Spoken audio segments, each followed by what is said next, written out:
ಇಷ್ಟು ದಿನ HCLಗೆ ಎಂಪ್ಲಾಯಿ ಆಗಿ ಬರ್ತಿದ್ದಿದ್ದು ನಾನು ಇವತ್ತು ಮೇಕಪ್ ಆರ್ಟಿಸ್ಟ್ ಆಗಿ ಬಂದೆ. ನಮ್ಮ ಆಫೀಸ್ನಲ್ಲಿ ಇವತ್ತು ಕನ್ನಡ ರಾಜ್ಯೋತ್ಸವ ಸೆಲೆಬ್ರೇಷನ್.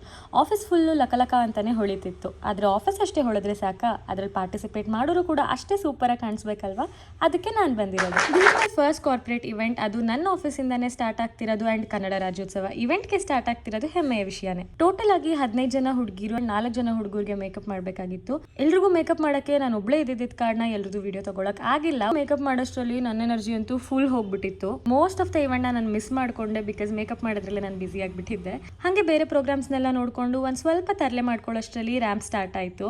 ಅದೇನೋ ಗೊತ್ತಿಲ್ಲ, ನನ್ನ ಮೇಲೆ ನನಗೆ ಒಂಥರ ಪ್ರೌಡ್ ಫೀಲ್ ಔಟ್ಪುಟ್ ನೋಡುವಾಗ ಹೋಗಿದ್ದ ಎನರ್ಜಿ ಎಲ್ಲ ವಾಪಸ್ ಬಂದ್ಬಿಡ್ತು. ಅದರಲ್ಲೂ ರಾಜ್ಯೋತ್ಸವ ಅಂತ ನಮ್ಮ ಕನ್ನಡ ಸಾಂಗ್ ಬಿಟ್ಟು ಬೇರೆ ಯಾವ ಸಾಂಗು ಹಾಕ್ತಿರ್ಲಿಲ್ಲ. ಪ್ರತಿ ಇವೆಂಟ್ನಲ್ಲೂ ಬೇರೆ ಭಾಷೆ ಸಾಂಗ್ಗೆ ಕುಂಡು ಸಾಕಾಗಿದ್ದು ನಮ್ಮ ಕಿವಿ ಮತ್ತೆ ಕಾಲ್ಗಳಿಗೆ ನಮ್ಮ ಕನ್ನಡ ಸಾಂಗ್ ಕೇಳಿ ತಂಪಾಯಿತು. ಅದೇ ಜೋಶ್ನಲ್ಲಿ ಡಿಜೆನ ಫುಲ್ ಎಂಜಾಯ್ ಮಾಡಿ ಇವೆಂಟ್ನ ಸಕ್ಸಸ್ಫುಲ್ ಆಗಿ ಕಂಪ್ಲೀಟ್ ಮಾಡಿದ್ವಿ. ಮತ್ತೆ ಸಿಗೋಣ, ಬಾಯ್ ಬಾಯ್.